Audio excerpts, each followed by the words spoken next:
And we are back with episode number 2 with Matthew, where we are diving into, well, we have dove into in episode number 1, some of the interesting stories I have recently experienced on recording this podcast. So if you have missed that episode, go back and find the latest episode that I've done with Matthew. We always tend to chat and record 2 episodes at once. Go listen to it. It really will set the stage to what we are talking about now. And in this episode, we're going to be chatting about where we see the coaching industry go, why some of us hate using the word coach, yet still kind of have to, and which coaches are going to survive and which don't. So come join me in this episode with Matthew, where we dive deep into the coaching industry and what's going to make or break it.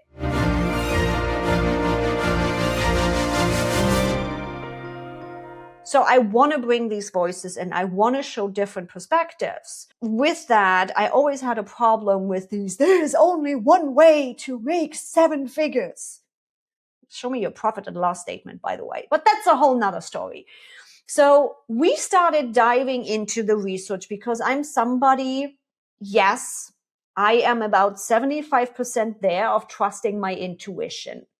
75%. There's still 25% that is working with old programming and is like, am I feeling this right?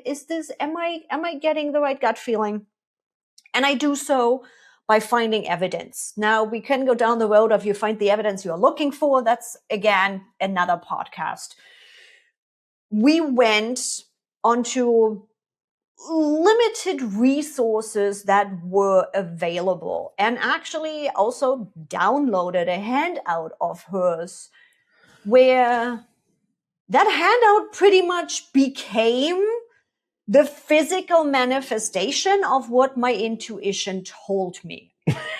Because, oh my freaking God, how can I be man bashing when I am a relationship therapist, when I'm a relationship coach?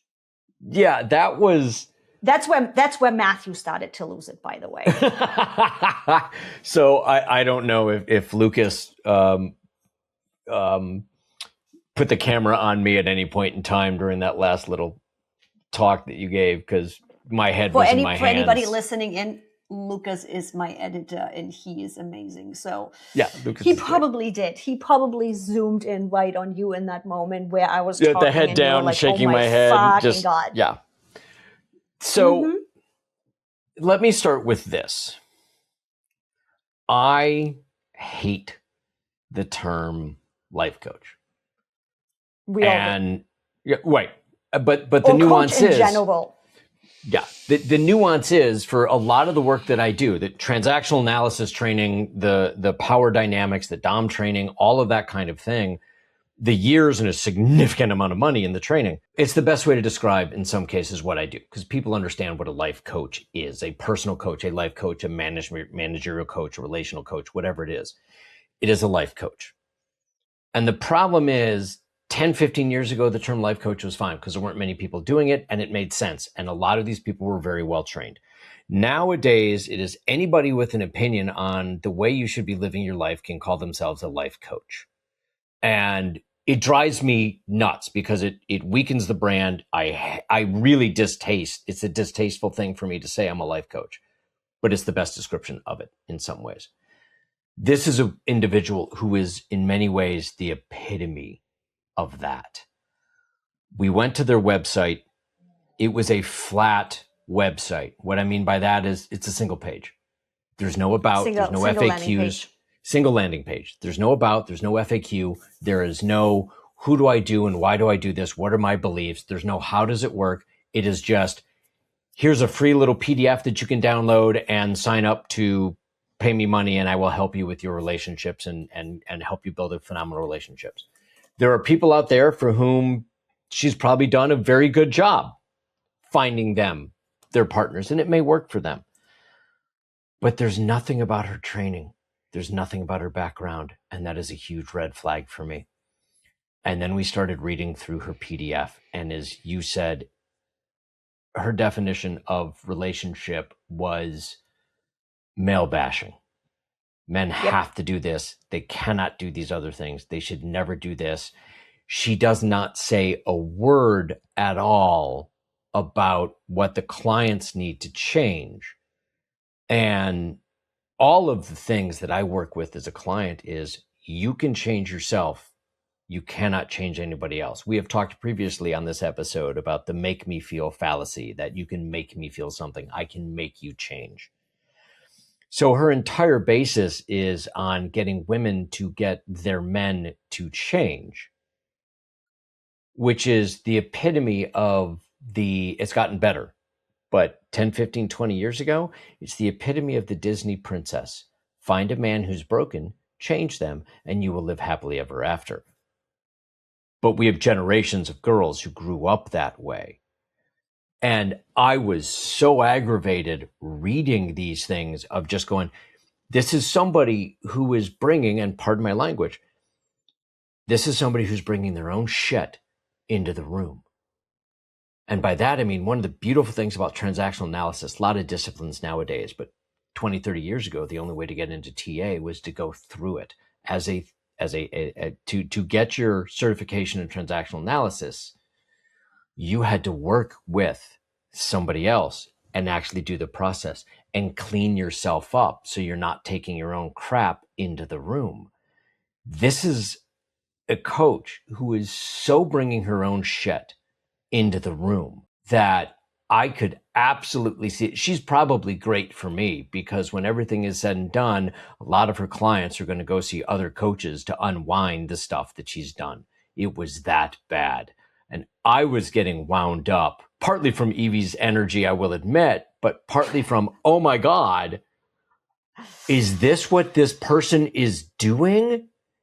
And we both started spiraling each other up a little bit going, I'm so glad you're not promoting this. I'm so glad you're not letting this out there because this is the epitome of what is so wrong with coaching nowadays. And that might be the thing that I will say to your listeners in your community. Find a coach that you can relate to, but see what they've done. Where's their training been? Are there letters after the name? There don't have to be, but are there letters after the name? What is their training? How many years have they spent doing this? Do you have a good rapport?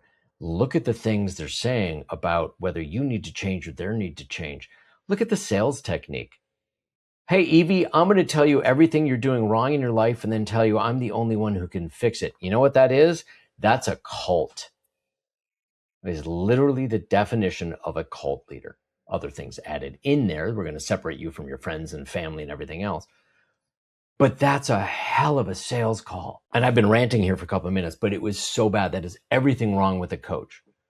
So you want to find a coach out there? Great. Go do it. Make sure they know what the hell they're doing and make sure they've cleaned up their own stuff and make sure that they're listening to you and asking questions and not judging your life.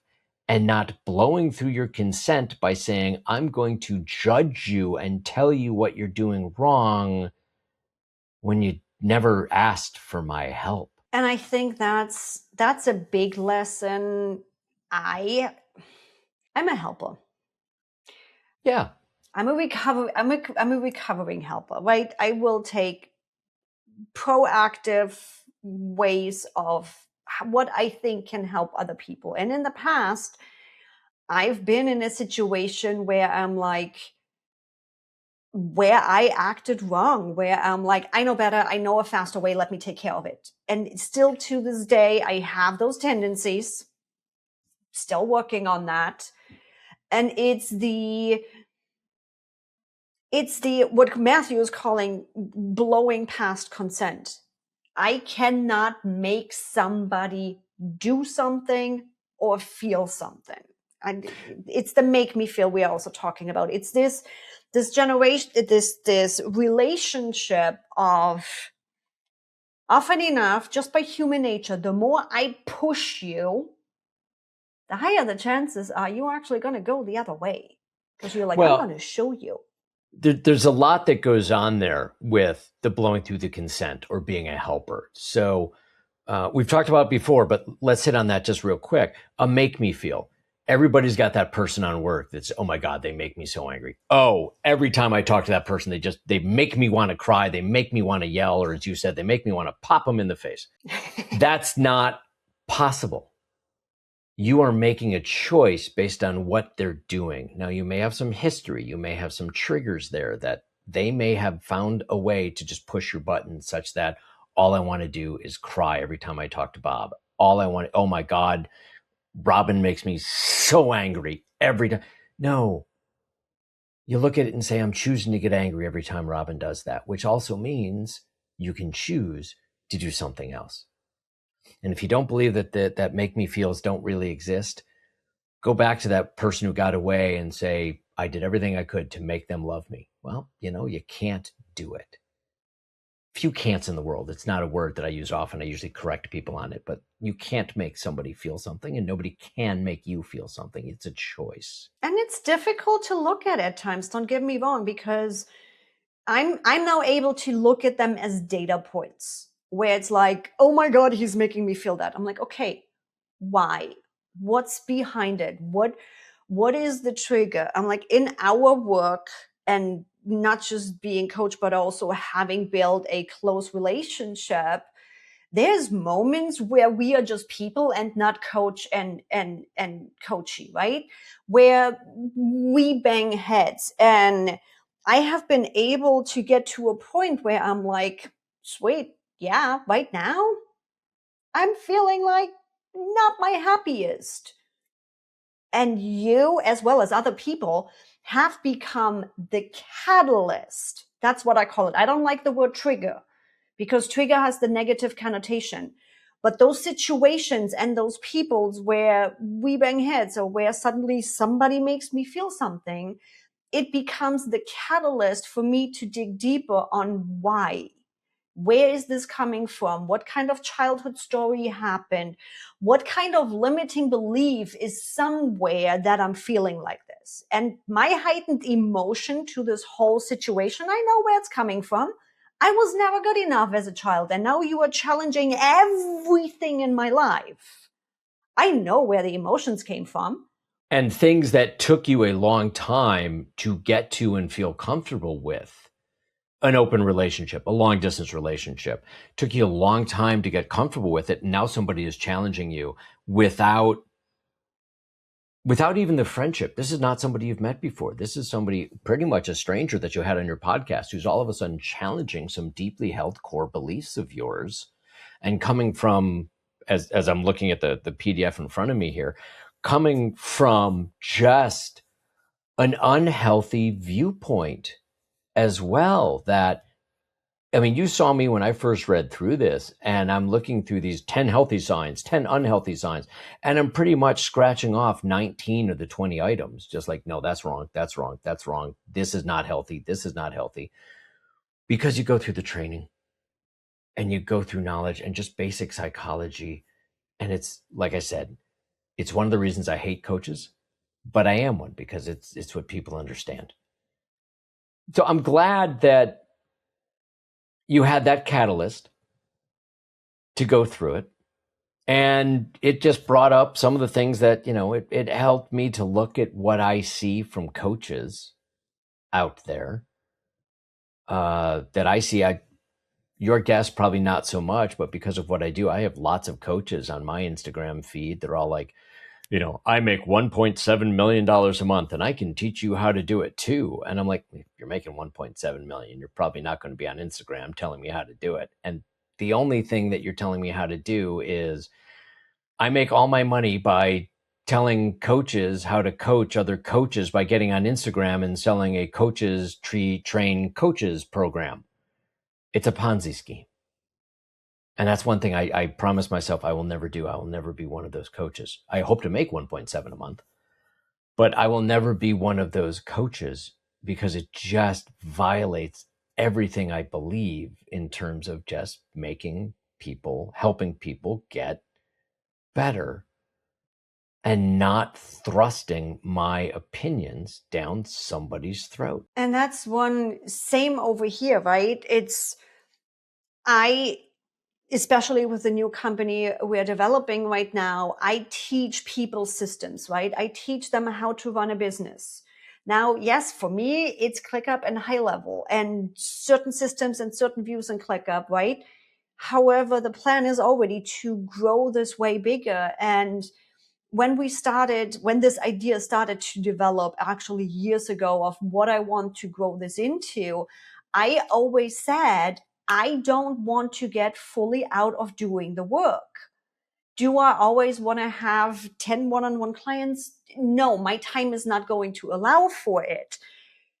But if I lose connection to what is happening in the world and I get into this bubble of this is what we teach, this is the only way, there is no growth, there is no polishing, there is no adaption happening, which interestingly, unplanned, popping in my head, talk about external processor, we've seen it happening. So I'm pretty, at least following and paying attention to online coaches a lot, right? It's my scene, especially when it comes to group coaching and digital course creation and those kind of things. And the coaching industry is definitely shifting because people are tired of coaches who coach coaches how to coach. People are expecting something. Coaching had become over the last years this easy money, right? 7 figures in 7 days, marketing BS. Everybody that has integrity knows we fall on bad days when business isn't as is and might download something, but usually we come back to our integrity and I'm like, yeah, I get it. Coaches who coach coaches how to coach. Overall, I am seeing the market changing because buyer behavior is changing. We don't believe this stuff anymore as easy as it used to be. And now you suddenly actually have to deliver. And when I'm looking at the coaching industry and the circles that I've been following for the last 10, 15 years, it is interesting to follow the patterns. Now, I'm just guessing. I don't have behind the scenes information. But when you see that certain of these, what I consider former VIP coaches are closing that program and not doing that download anymore and not doing that anymore, I'm like, yeah, you also haven't done the work in the last 10 years. You've been selling this program. Nothing has been updated. Nothing has been brought into 2026. You don't know what's happening.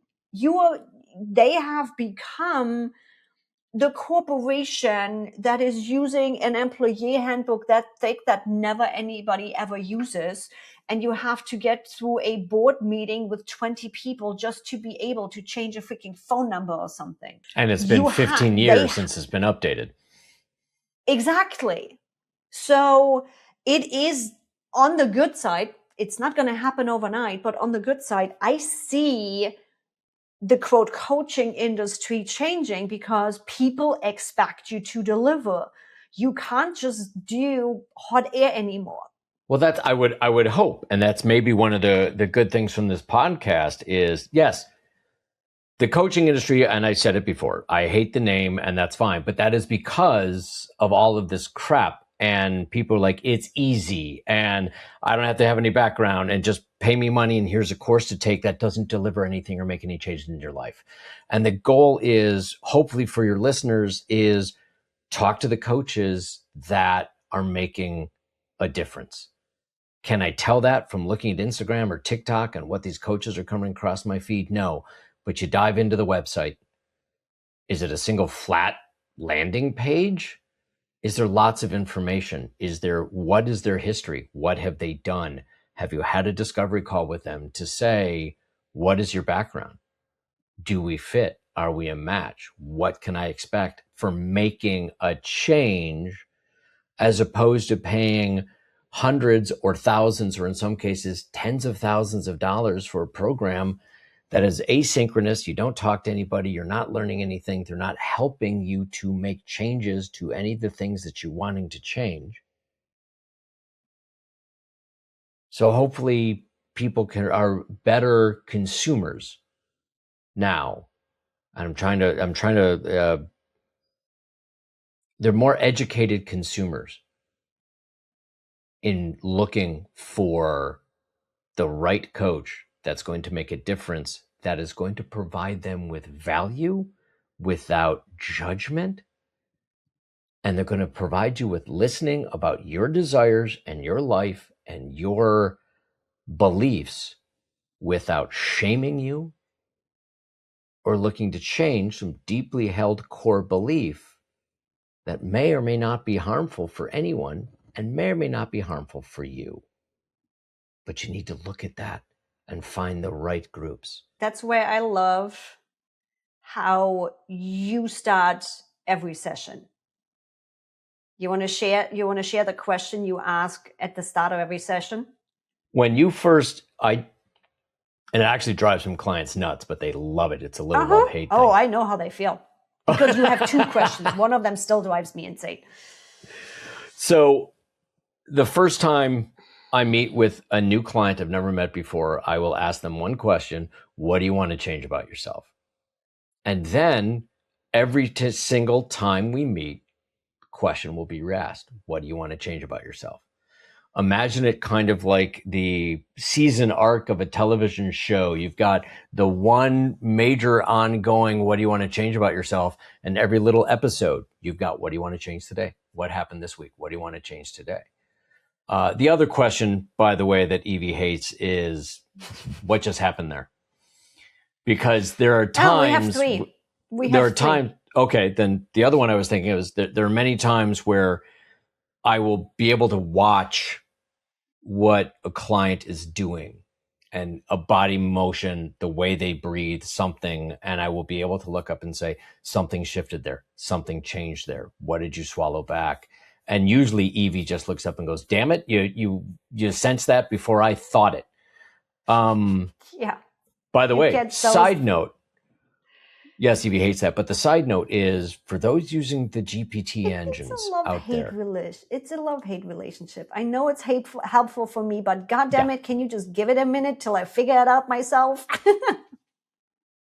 The one side note on that is, for those using GPT, and it's some large language model for therapy-esque questions, for asking for help or guidance, some of them are actually not terrible. They're not great, but they're not terrible. But they can't judge body language. They can't listen to the tone of your voice, how quickly you are speaking. They cannot watch what you are doing, how you are shifting, some micro movement where you quite literally swallow something back. Or for those looking at the camera, those people who say no while they're nodding their head, or yes while they're shaking their head.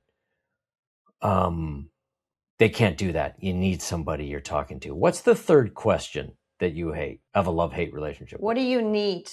I don't hate it that much anymore, but Oh my God, the first time you said, what do you need? I'm like, what do you mean? What do you need? I don't fucking know what I need. And it took a while for me to work with that question. It was an interesting experience the first time it came up. That is a question that lands because a good coach isn't looking to help without request. We're not looking to violate boundaries or violate consent. But the way it lands for a lot of people when you ask, what do you need? Is, for many people, it's like, wait, you see me and I'm being seen right now. And you want to know what I need? And for a lot of people, that will just throw them, because all of a sudden they're being seen. And again, when you have a good coach, but when you have a good coach, that's what it should feel like. They should be seeing you from your eyes and not judging you like certain coaches do from their eyes. I see a good coach as a facilitator. I'm here because my work brings coaching to it. Just like you, I don't like to use the word coach, which is why I call myself a CEO and business efficiency consultant, because I have the same struggles, right? A good coach for me is a facilitator. I'm going to ask the questions to help you figure out your answer. I'm not here. Yes, in my processes and systems, once I figured out what your answer is of how you want to make money and how you want to how you want to run your business and what your values are and the impact you want to have. Once I have that information, I'm going to be like, hey, I think this could be the process that works great for you. Let's test it. But I'm never going to come back and be like, here's this one process. Here's this one thing you need to do. This whole 4 a.m., 5 a.m. club. I kill people if I have to get up at 4 a.m. I tried it. I really, really consciously tried it and put energy into it. It's not my schedule. So it's this, I'm not here to tell you what to do. I am here to help you find your answers. And I have such a broad knowledge and so many resources that once we find your answer, I can give you the resources you need to do what you want to do. It's a both and. So again, coming back to this particular coach who is providing answers, whether or not they're the answers to your question, it's the answers they are providing. But it is also helping with, let me provide you with some new information, maybe a different way to look at this, maybe a different way that you haven't thought of. And you can take that or leave it. I provide you with words and ideas, and what you do with them is your choice. But it is there's a different way to look at this, which you may have not seen because this is the way you were always taught and the only way to view the world. So here's an idea. Try this, or look at this, or what happens if, or is that the way you want to stay living? Is that the way you want to stay? How's that working for you? Those kind of reflections are also questions that'd be a fourth question you don't like, is how's that working for you? And sometimes it just is where I don't have the bandwidth to work through something right now. And it just is. I know it's not working for me and I don't have the bandwidth to work on it right now. Cool. Okay. We'll put it on the set it aside, set it on the side. And sometimes that's what you bring to a coach. Or you wait for your next session with your coach or therapist or whoever it is that you're relying on or talking to, or you just call them up after a really, really bad podcast and go, oh my God, do I need to vent? You need to hear this. I know what you're talking about. Oh no. But it was a great switch of you needed to vent and then, oh my God, did I need to vent? And with that, I thought it was a great way for my audience, for you guys to get a little bit of a better idea. I'm like, my solo episodes are often behind the scenes, things that are happening in the moment. And especially with soon some new announcements coming about the new company, and Ask Evie is not going anywhere. The podcast isn't going anywhere. It's all good. We are just adding to the collection. I wanted to bring this on. I wanted to bring this on for you to see, no, we are not just bringing anybody on. For me to also probably do kind of like a second work through this happening of this just happened. Just took 150 episodes to get here, but this just happened. And just for you to also experience that, yeah, I'm deeply passionate. Yes, I go off the hook. Yes, I do not get physical with people. However, there is moments where I want to punch them in the face. I do not act on that. I am grown up now. I don't do that. I did that in school with the boys. And would it just, yeah, but I was the one that actually got in trouble and had to stay longer. I got in trouble for those ripped jeans just because I took that bully off. Yeah. Again, but it was a good podcast. Story, little Evie fighting bullies. It was a good podcast to be able to say, as you said, not everybody makes it through the cut anymore. Most do, but I'm not going to give bad advice to my community. And when something new happens that triggers me or is a catalyst for change, it's good to have places to go and learn how to work through them. And it's very important to have the good workmate or assistant who can send the letter for you. Oh my God.